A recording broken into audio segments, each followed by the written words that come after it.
Gəncəyə gələndə nostalji hisslər keçirdim. Çünki 2 il əvvəl Belarus MDB oyunlarına ev sahibliyi edəndə yarışlar 11 şəhərdə keçirilmişdi və mənə ölkəmi xatırlatdı.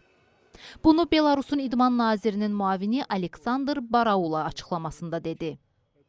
O, Belarus idmançılarının Azərbaycana yaxşı nəticələr qazanmaq üçün gəldiyini qeyd etdi.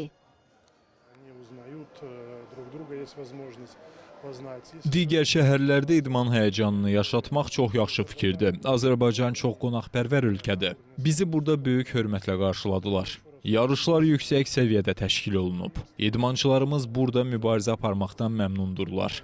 Onlar yüksək səviyyəli idman zallarında yarışmağı xoşlayırlar. İdmançılar Gəncənin və digər şəhərlərin mədəniyyətini çox bəyənirlər. Bu bir fürsət idi ki, Azərbaycanı daha yaxından tanıyaq. Qarşılaşmalar zamanı rəqabət yüksək dərəcədədir.